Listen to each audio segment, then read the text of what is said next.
What's up? How's your Qi today?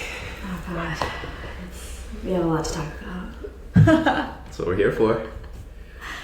Hi Yin Youngs, welcome to the Qi Talks. He says, she says, detox the noise so ancient wisdom becomes real life. Very well done. You're getting really good at the intros. I needed to remind myself of that every day this week because I was so frazzled.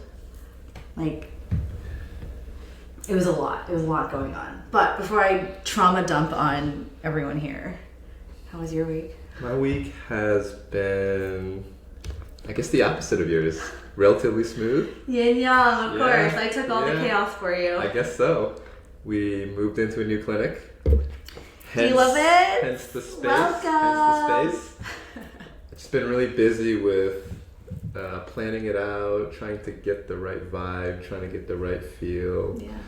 But it's exciting. I enjoy the work, honestly. Yeah. I think I could have been an interior designer in a different life. It's never too late. That's right. You're right. It's never too late. You're right. It's lifestyle. I had classmates in TCM University that were in their 70s, believe it or not. Yeah. And they had better grades than me, which was like, I was like, what the hell are these people doing? Because, I mean, granted, she was Japanese, so Chinese as a language, I think, was much easier for her. But damn, she was hard. Yeah, because half of Chinese characters, or Japanese characters, is Chinese, right? Yeah. So, at least in terms of reading and writing. But you're Chinese. True. Who speaks and reads and writes Chinese, right? Yeah, I didn't start reading and writing until I got to Beijing. Gotcha, okay. Yeah, so I had basically a year to get up to speed. Okay. Which...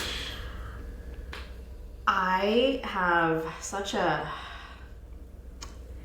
interesting question for you. Because, I mean, all right, I know the last two conversations we had were on yin and yang and on qi. And given the past week where you and I have had very different weeks, do you think men and women experience Qi stagnation differently? I'm going to say yes by virtue of having different organs. Okay. You guys have periods, we don't. Sure. So for sure we do, but I think overarching archetypes will probably be similar. Really? I kind of do, but you're looking at me like you disagree. I think culturally we're raised to be different, and that's why it manifests differently as well, right? Okay. So for instance, women exhibit, like for Qi stagnation, more external in the sense of we overthink, we're people pleasing, we're like anxiety but high functioning. Everything is about what other people are doing. We internalize. Okay. But for men, it's an internal to external. You're gym addicts. You need to like do more, and like you're like raging, and it's like out and like getting more aggression out and feeling irritable. Whereas women are taught to like suppress your feelings, you know, inward and things like that. So symptomatically, I think it does manifest differently in the sense of how we're receiving and responding. I feel like men also internalize too, though. I feel like me personally, that is my nature to not really be like, I would rather internalize and deal with it and have like just try to figure it out in my own head, and generally will just get stuck in my own head. Do you think that that's normal for most of the men that you know in your life personally? Because that's definitely not how I feel about the men in my life. And I have two brothers. That's such a hard question. I mean, definitely men and women are raised differently. Yeah. We're taught to have different values and present ourselves to the world differently. Without a doubt, that's true. Yeah. But I feel like the way we deal with stress on a more fundamental level, I think, can be similar. Can be, but I don't think it is. I think that's where we're having that men and women are different. We're same but different, right? But nature and nurture were also very different. Just the way that we're built, women are internal creatures, men are external creatures. So you don't hold anything in. It's either you hold it in and you disconnect, or you hold it in and then it explodes, right? There's not a lot of women that like hold everything and then explode and then feel better. They explode and then they start doing damage control. Like, I'm so sorry, I shouldn't have done that, I should have XYZ. But it's the way that society kind of treats us and conditions us to feel like that's how we need to deal with that. Okay. But as practitioners of Eastern medicine, right, I think that especially this time, I don't know where you guys are, but we're in New York City and today is beautiful. It's like high 70s. Finally, we're getting a little smidge of sun and spring. Finally. It's felt like fall the past 3 weeks. Oh my God. I went from like putting away my parkas to like grabbing them out and then having to put them back and then getting really confused. So my body was like, what is happening right now? The planet is confused right now. Yes. But from a Chinese medicine standpoint, seasonal shifts also contribute to a lot of how you're feeling, right? Somebody asked me the other day if I was a fortune teller. And I was like, oh, tell me more. Like, why are you feeling this way? And she was like, it's like you're reading my horoscope. And I'm like, okay, two different, cultures, but I'll take it. And the premise of it was this woman is coming to me for some other issues. But she was like, I love my job. I love my job. I love my job. I'm so sorry, doctor. Just give me a second. I love my job, but I fucking hate my job. And she was like going nuts. She's like, I'm so stressed. I need to let me just finish this email. And I said, take a breath. Just literally just woosah. I said, you can love your job and still be stressed out by it, right? Like, I love my job, but y'all stress me out sometimes. So I was like, okay, let's walk through this. But we went from this viscerally, right, being in the cold, to now we're like out of hibernation. We're like, and we're expanding. Mm-hmm. But do it with me. Just I want you to like take some space, all of you guys, right? Take some space and just start in a little ball. Okay, this is us in winter. And now I want you to slowly just like stretch and like take as much space up. Just like stretch, really, just slowly, right? All right, we're very close, right?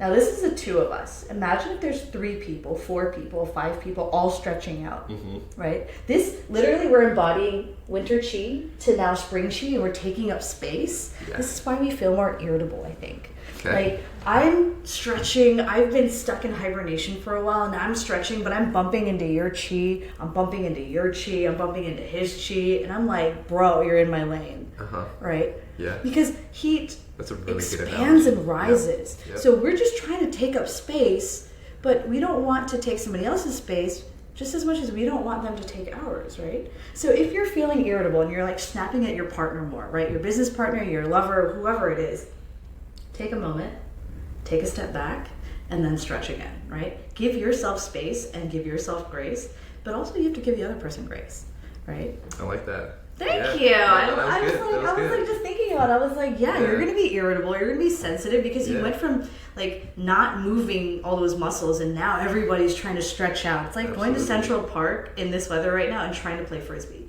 You're not going to have space, right? Yeah, and to add on to that, when your body is like this, you don't really feel the blockages as much. Mm-hmm. As soon as you start to open up, you're like, oh shit, that's kind of tight. Like, oh, that doesn't feel right. So once you start pressurizing the system, the Qi of spring starts to pressurize the system. Oh, you start to realize like, oh, that is not flowing right. Yeah. That's also not flowing right. That's blocked. Yeah. And all those blockages are just friction, right? Yeah. Friction that just causes you to feel like angsty, like, fuck it. Right. Yeah. Like, I feel like it's such a change. This is why everybody feels the itch to like do something crazy with their hair, like chop it or go blonde, or not saying that it's me, but like you just want change.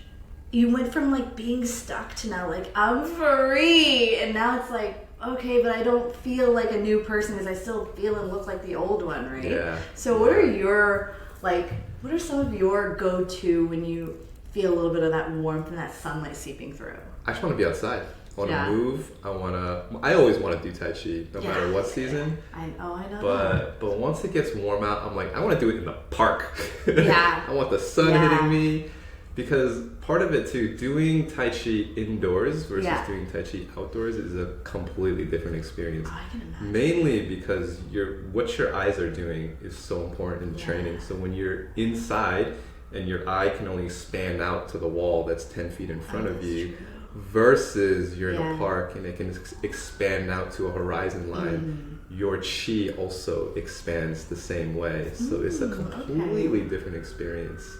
Are you going to be one of those cute older people in the park doing Tai Chi every morning? I hope so. I hope so. I love that. Yeah. I love that. I'm expecting that. Yeah. Oh, that's cool. Okay. I love that. I feel like I'm always high energy, like combative, aggressive, I don't know. Like, I feel like I'm always fighting for my place, fighting for my position, fighting for stuff. And you're just like, I'm chilling, I'm coasting, I'm mellow, which is kind of like the yin and yang aspect of like we work. But what is something that triggers you? Or like gets under your skin, right? What gets you dysregulated? I definitely get dysregulated. It's more so I'll judge myself. I will, if I feel like I haven't been working hard enough, if there's a patient case that I'm having trouble with, and if I know I've been working on it, I'm like, even if I don't really understand it and figure out, I'm like, fine, okay, you worked on it.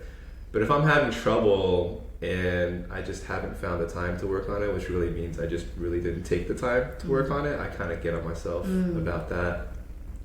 But mainly just self-judgment, I think, is what causes the most friction. Okay. Yeah. Okay. Where do you think that comes from? I think it comes from the idea that I have high standards for myself. I have goals that I want to achieve. I always just imagined, I think it stems back from as a child, I'm like, I want to be a superhero. I want superpowers. Yeah. And then if I don't get to that place, which I never will, I think that's just a figment of my imagination. But it's that desire to be something else that is like not what I am right now. Yeah. I get that. What about you? What causes friction for you? Everything. No. Like, I am in an expansive place in my life. I don't know if you guys are followers for like Instagram. I've been chronicling my journey out of my own like isolation, finding myself, not needing external validation, and coming to a place where I accept me. And I'm not here to convince you. I'm not here to convince you. I'm not here to persuade and say, no, like Chinese medicine is the way, right? But if you're looking, and what I've gone through is resonating on some pieces, take what you will, leave what you won't. But on this journey of self-discovery, I found that my shadow side, my triggers, the pieces of me that just won't die are my savior complex. And this like, I need to do it all myself, right? Like this martyr. We all got into healing or any aspects of our industry because we want to help people, or that's what we hope you're doing, right? But it's really asinine of me to be like, oh, let me help you. And this guy's like, dude, I'm totally fine. Like, what are you talking about, right? I'm like, no, you're broken. Let me fix that, right? Like, this dude's happy, right? And so I think I'm learning to not overstep my boundaries while respecting you as a person. But because I'm there, people that don't respect my boundaries are getting under my skin a lot faster. And so I have a 3-strike rule. I don't even play baseball, so I don't even know why, but I like the number 3 for some reason. So I ask you nicely. I'm like, hey, thank you so much for your concern. I don't appreciate this, right? Like, thank you, but no thank you. It's the corporate speak. The second time I'm like, hey, thanks again. I think we're okay though. And the third time I'm like, yo, fuck off. Like, I asked you nicely, right? But then here comes my dilemma. People react to my third strike. They neglect to tell or remind themselves that I asked you nicely, hey, don't step on my foot. Like, let's pretend like your feet are your boundaries. And I step on your foot. And you're like, hey, you stepped on my foot. Oh my God, I'm so sorry. And then I step on your foot again. And you're like, bro, it's the second time. Like, just be careful. And third time I step on you again. Are you going to be like, hey, excuse me? No, most people are going to be like, yo, what the fuck, man? Are you blind? Right? Or are you doing it on purpose? But I'm like, you just yelled at me? Why would you do that? And I play victim. And that gets under my skin so hard because why would you not be considerate of somebody else's boundaries, right? If I asked you nicely and I don't respect that, then you deserve to get yelled at, right? Just like, yeah. But I think that's where like the consideration and the respect of, it took me a really long time, 39 years to be exact, to feel comfortable and safe to take up space. So if you look at my previous videos or any of my interviews, I talk really fast because I want to get what I want to say in the shortest amount of time because I want to leave more space for somebody else to talk. But every step that I've taken, maybe because like 40s is a new like zero fucks club, I started talking slower. I started breathing in between, like the power of pause and like letting things land, strong. Right? Yeah.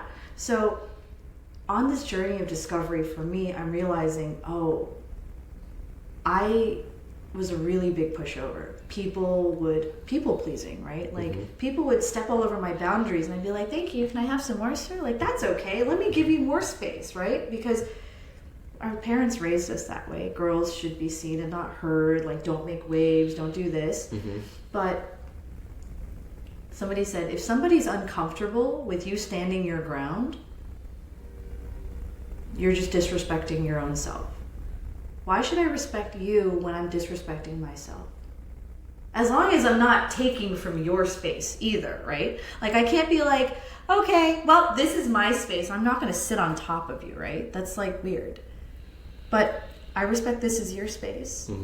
I'm asking you to respect that this is my space. And I feel like the world would be such a happier, better place if we just respected each other's boundaries, right? Yeah, totally. I think people are just insecure when they try to take up someone else's space. Yeah. Okay. That's interesting. You think they're insecure when they're taking somebody else's space? Kind of. I feel like if you were really secure with yourself, like whatever's, like you would know how much space you need to occupy. You would know how much space you need to make you feel like centered and comfortable, right? Yeah. But if you don't know that, then you're gonna start thinking like, oh, I need more space. Oh, I need more of this. I need more of that.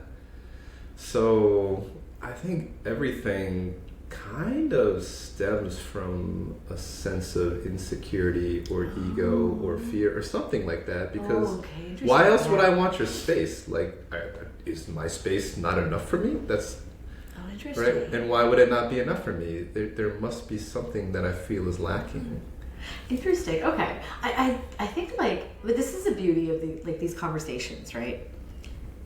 I think the way that we express certain feelings and emotions show other people who we are.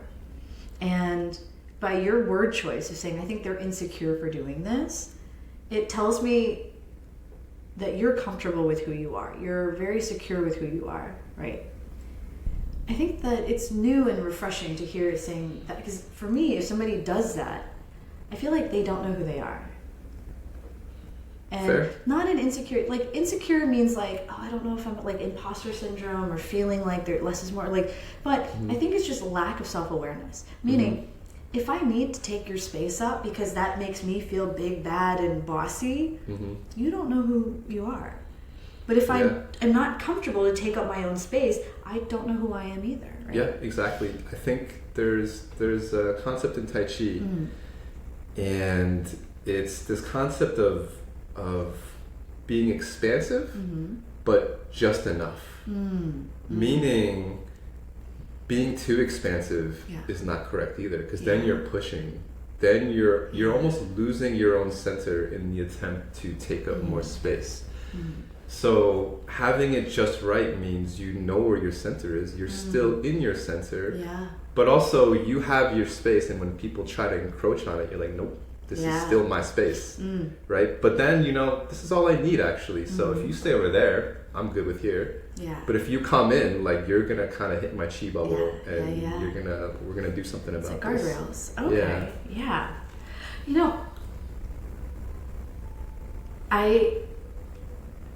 I was thinking about boundaries, right?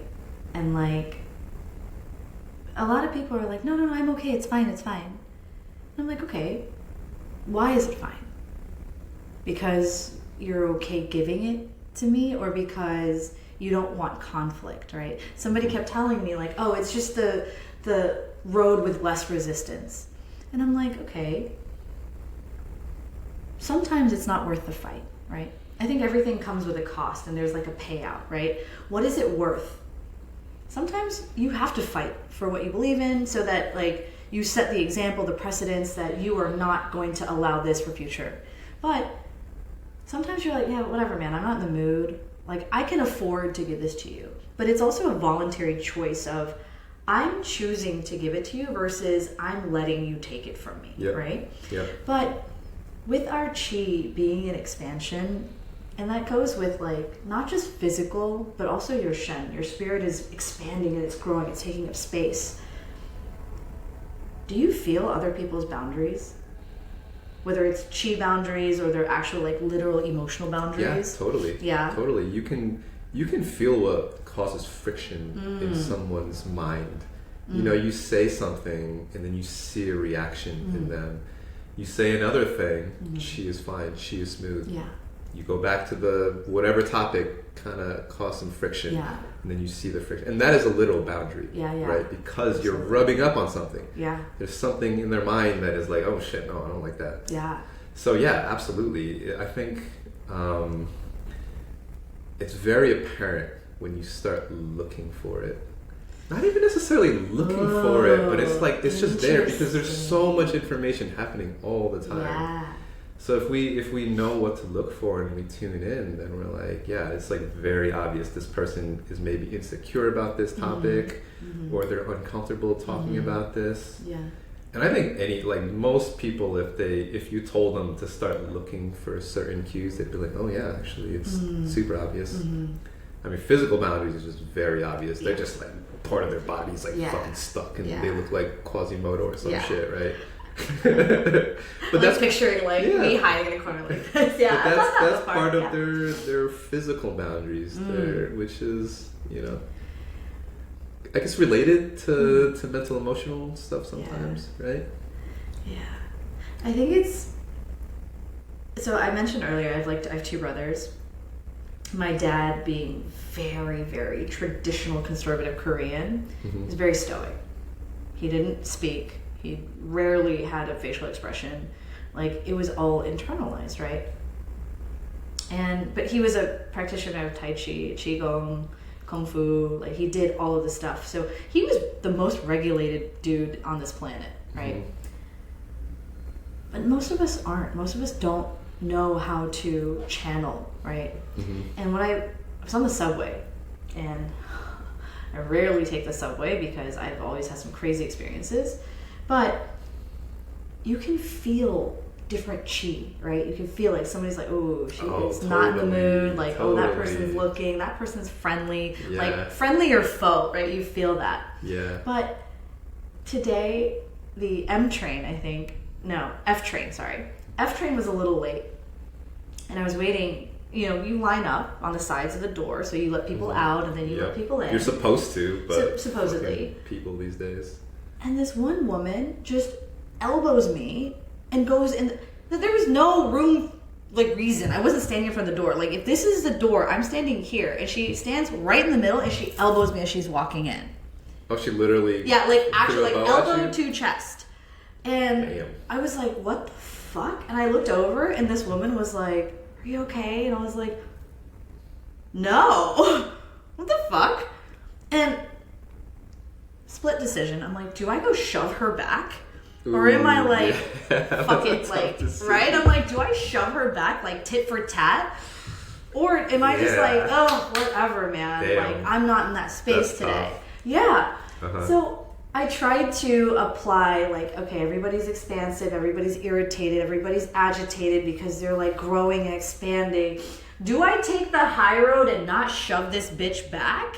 Or do I, like, let the petty come out and be like, nah, push for shove, tit for tat, right? I can't answer that. How, like, what were you feeling in the moment? Honestly, I was in a good mood this morning. Okay. And so I that said, helps. yes, that immensely. Helps. Yeah. So I was like, oh, okay. I'd rather be the one getting elbowed than being the one elbowing. Yeah. Fair. So I'm in a good place. I'm going to let it go. But if she does it again, all bets are off. Yeah. And so I was just like, oh my God, but like, why do people do that, right? And I get it because you feel agitated. I'm sure all of you in this conversation are like, holy shit, yeah, I've been feeling a little irritated. I've been feeling kind of like, what I call it is like bubbling under the surface. Like something needs to give, like, we're not violent people most of the time. But sometimes you're like, I just need to like break something. That's why the rage rooms are so popular. You just need to break something to feel like it's opened, right? What happens if that bubbling is in your own body? And yes, there's different types. If you Google or ChatGPT, please don't, okay, we know better. But Qi stagnation looks like different things. It looks emotional, it looks like gut issues. A lot of people are constipated right now because everything is stuck and it's like not knowing where to go. Granted, as a human, you will never just be Qi stagnated. There will be yang rising, yin deficiency. There is always complex things. But in the realm of Qi stagnation, most people, and I do want to address this, and I want to get your thoughts also, but I teach foundations for incoming acupuncture students. And the word stagnation is very misleading because people think that stagnation means you're stuck.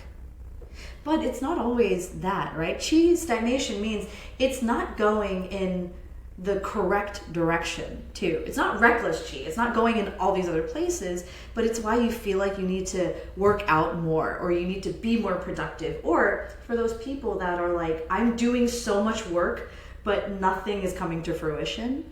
It's where it's like misguided, right? I can tell you 1000% acupuncture will set that right back on course.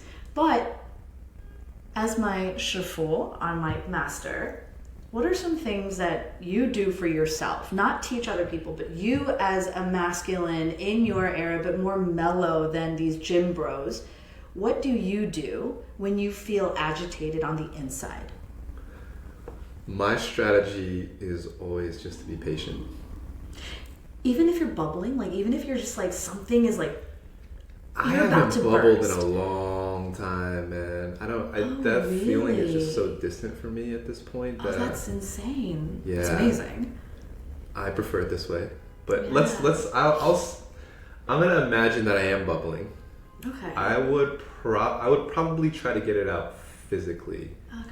But also, I can't. I don't know if that's true actually, because my strategy has been for the past maybe 10 years of my life. Yeah. And this comes from the Buddhist training, is to really just sit down with it and let it bubble. And can you be more patient than your emotions or your ego, right? So that's been my strategy for, I think, everything that starts to bother me. I sit down with it, I let the feelings kind of come, I observe them, and without fail, every single time, if I observe it long enough, with enough patience, it just dissolves by itself. Damn. But sometimes, like, it won't be bubbling, but I will feel uncomfortable in some way, and that sometimes does require, like, physical motion. Like, I need to just physically get up and walk and move and have new things coming into my sight and new experiences coming into my mind and new sounds and whatever. So I think sometimes distraction is not a bad idea because it helps your mind like reset itself a little bit. It breaks the dysregulation loop. Yeah, exactly. Exactly.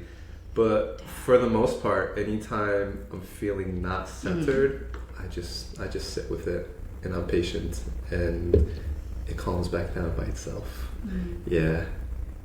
What about you? What is your me too. I don't let shit get under my skin. I'm chill. I'm fucking namaste this bitch right now.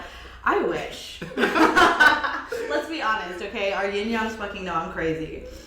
I make weird analogies, so just like paint this picture with me in your head, okay? You're a chick inside of an egg. And you are trying to break this fucking egg, but it's not breaking. It's the liver energy, right? It's got to. So it's like I'm like this, and it's like try punching concrete, right? That's how I feel. I feel like I just need to break this egg. But here's why I choose this visualization, because when we as humans, we grab a raw egg. How easy it is to break that, right? It cracks. You breathe on it wrong and you have like 6 broken eggs, and eggs are expensive, okay? Like anyways, I digress. But for us, that's so easy when you think about it. How much force and strength and willpower does it take for this chick to break out to become an actual chick in the real world? How many chicks die in the egg? Exactly, right? So I'm like, oh my God, no. Now I'm like, fuck, what if I never break my egg and I just die in here? Thanks a lot for that. Shit, okay, now I'm agitated. But for people in this season, I know that like they're talking about astrology with the horoscopes and like moons and like all these like Scorpio and Aries. I'm totally getting this wrong, but everything is lined up for this new era of success, right? And it's year of the fire horse. So everything that you've manifested and planted is now going to start taking off. So I feel I can almost taste it. But I have the damn eggshell to break, which if you think about it, it's so thin. It's so easy. I should just and be out, but I'm stuck. And so I'm like, what do I do, right? And so I have friends, I love them to death, but some of them sound really dumb these days because I'm like, I just answered that. And they're like, oh, sorry, I don't remember. Or they're like, oh, I said something. I'm like, oh my God, just leave me alone, right? I'm like this angry like gremlin right now because I'm so frustrated trying to get out of this egg. Yeah, the pressure's building inside the egg. Yeah. And I'm sorry to everybody I snapped at this past 6 weeks. But I can feel how much freedom and liberation is on the end of this, that I'm getting mad at myself for not having the strength or the strategy or be able to concentrate all of my strength to break this fucking egg, right? What is the egg right now? It's time. Okay. It's just time. It's like when you're starving and you're making ramen noodles, that water does not fucking boil. They say 3 minutes, but that 3 minutes feels like 35, right? And I feel like it's there. You can't make it go any faster. But because I can almost taste it, I can almost feel it, I'm like, oh my God, right now, I'm getting impatient. But for the people that are in the spiritual world or like, you know, the woo-woos, I'm one of you. I'm like, I know what my next step is, but I just can't open this damn door to get there. And I'm like fiddling with the door. And it's like, I see people being like, okay, bro, you literally just, and they're through their door, but I'm fighting my doorknob, right? And so I've tried to sit with it, and I've done all the things where like, I think what works for me the best is I truly lean into the emotion. Mm-hmm. I'm fucking frustrated, and I have a swear pillow, and I will put my face on there and just scream profanities at the top of my lungs, and then I'm physically saying the thing that's frustrating me. And I think that's the thing. We're taught to be silent. We're taught to hold things in. So I'm like, I'm so fucking annoyed that I'm too stupid. I didn't see this last thing. I'm so mad I lost this opportunity because I was being a brat.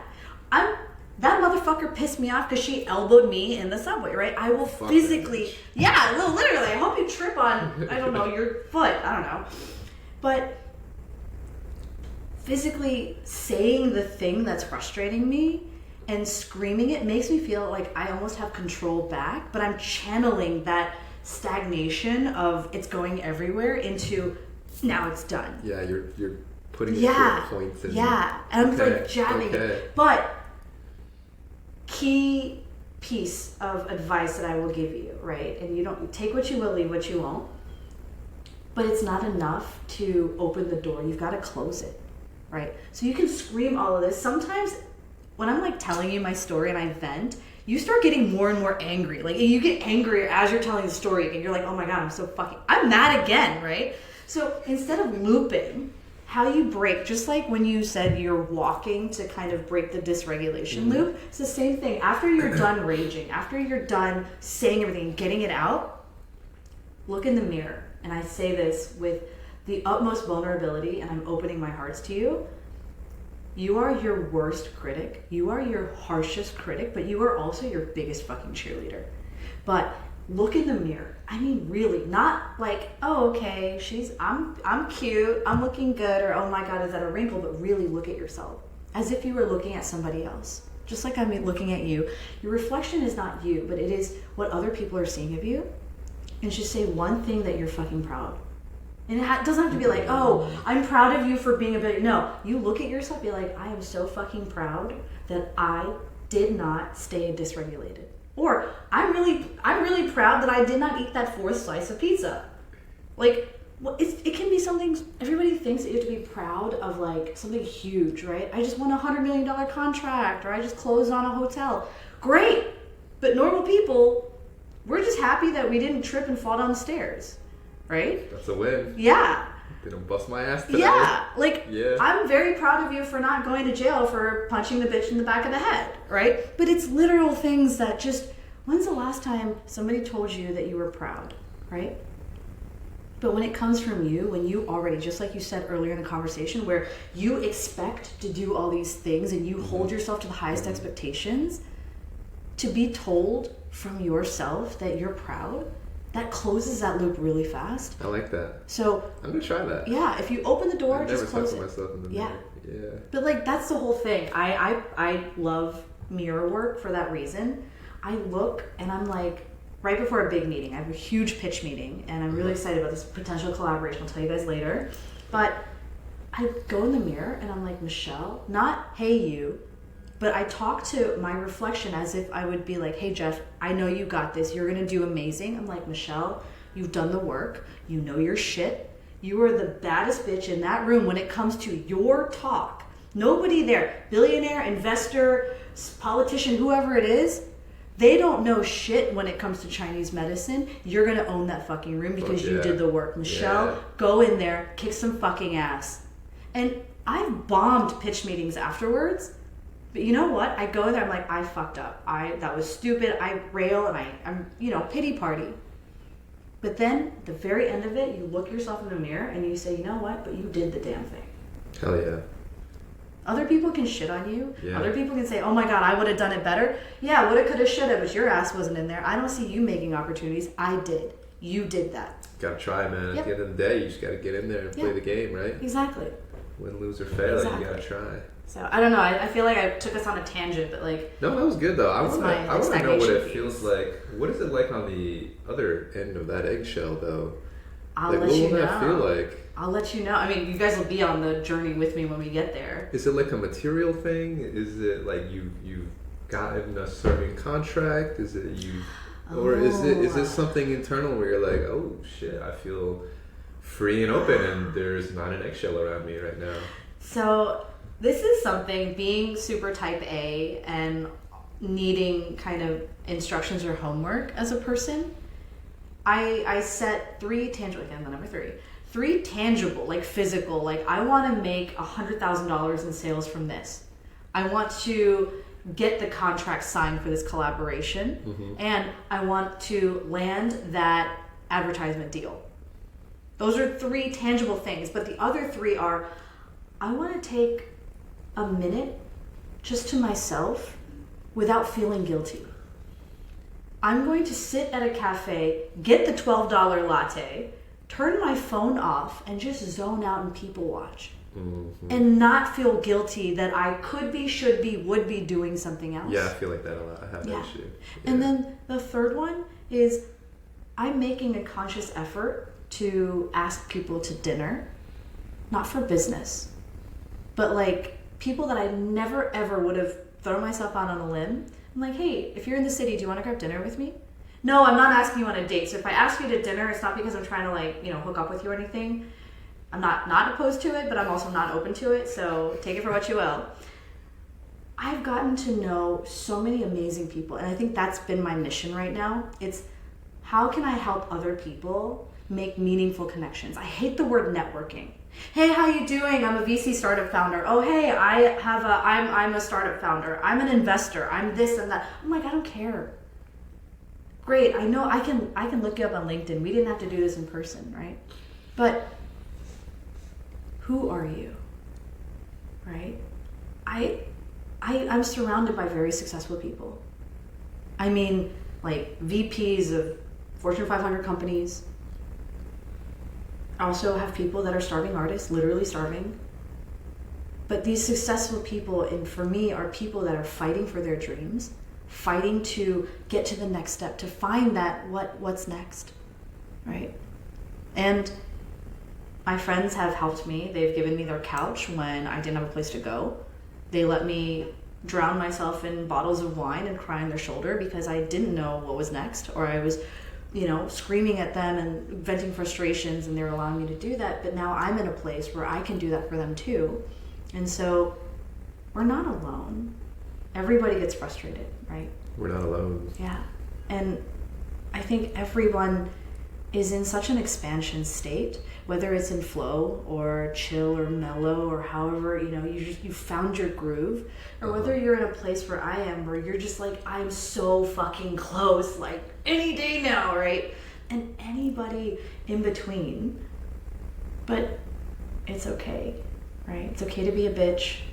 Just own it and apologize. Like, hey, I'm not in a good place right now. And let your friends also let you know that we are not entitled to their energy and their attention, and they're not obligated to be a safe place for us. But if you've done the work and you've built that relationship, like when I told you about my final exam, I bombed it. I was not in a good place, right? But it was a place of, when you texted me like, how can I help? I literally cried. I was crying from that, because it was like, I've lived a really good life. Uh-huh.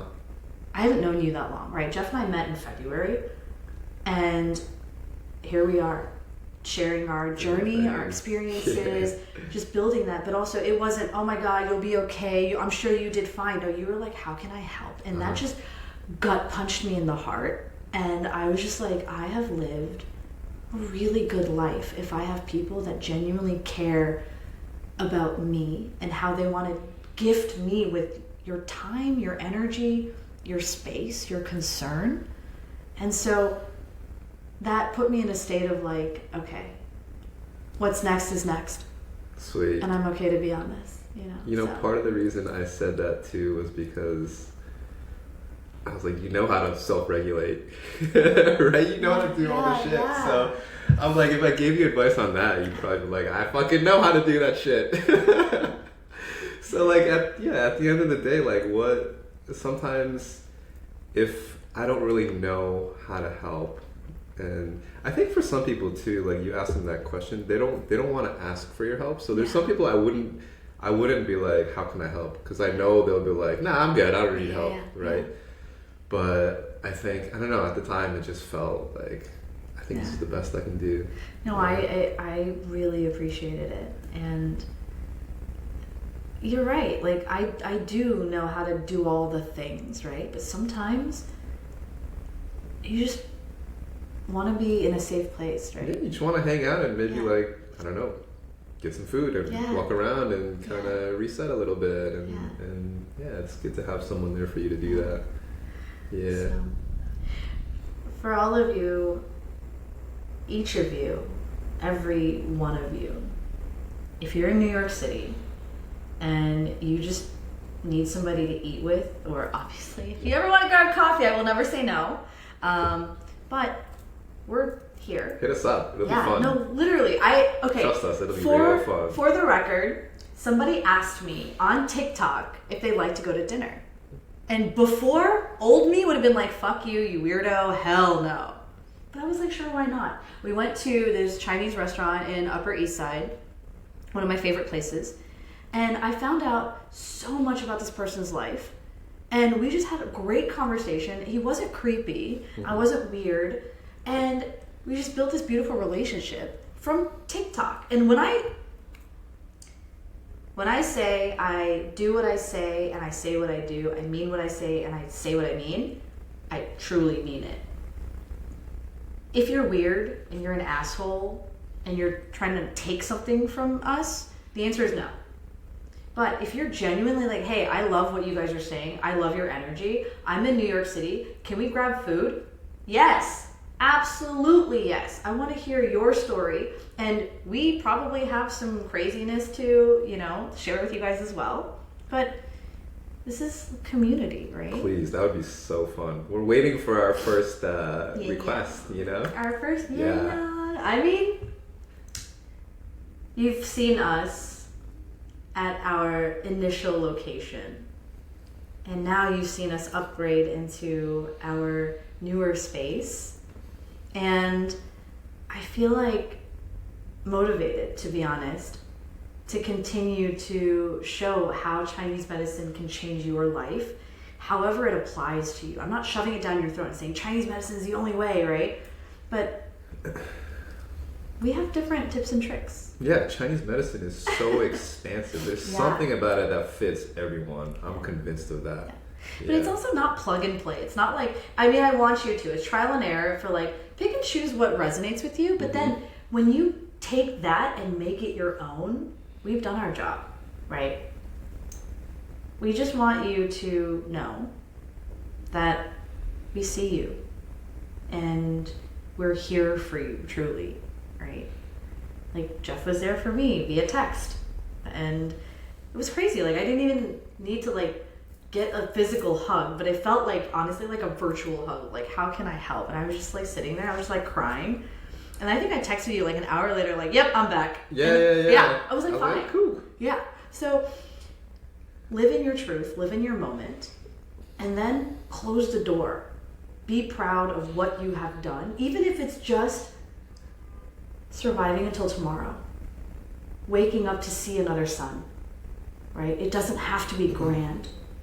Just, you need a friend? Hello. Yeah. Kind of offended that you're not reaching out. Be vulnerable. That's historically been my biggest issue, is being vulnerable. It's so And I think, like, going back to what you were saying, how men and women are different, like men, especially in the generation I grew up in, we're not allowed to be vulnerable, especially Asian men. Yes, toxic masculinity. It's like on top of that.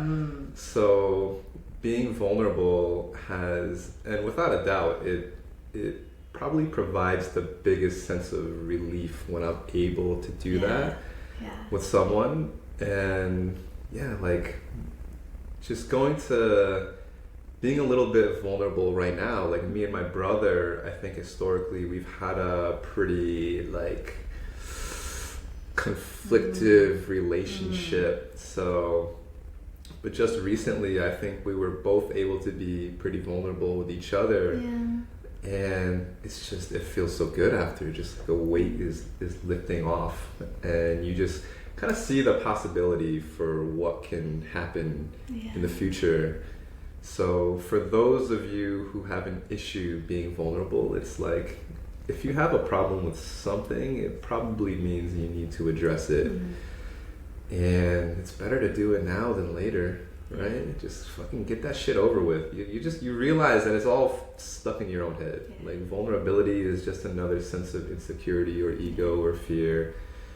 So deal with it, man.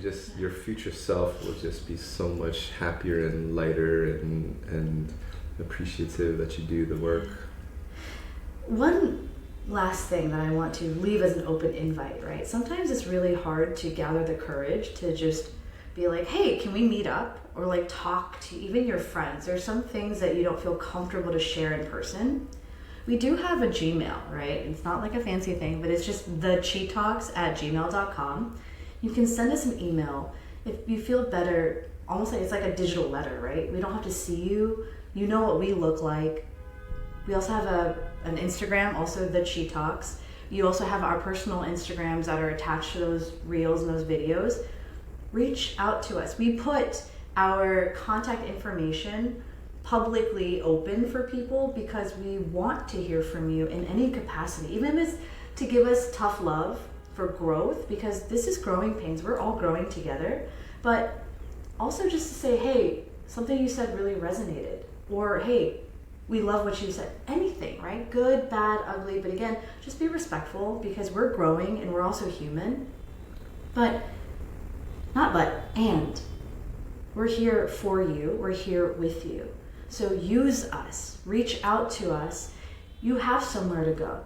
You have someone real to talk to. And we're not obviously famous enough to have a team of people to respond to you. So it will be Jeff or it will be Michelle responding in real time. Yep. I have done a FaceTime call with an Instagram follower because they wanted to just chat and tell me something that had happened that resonated with them from my other podcast. Mm-hmm. And I was like, this is crazy, this is weird, but I love it. Dude, so I want that too. Please, please, somebody. Reach out, okay? You're not alone. None of us are. Okay, we love you. Is that it? I think so. That's the Qi Talks. Keep detoxing and let your body do what it do. Bye, Indians.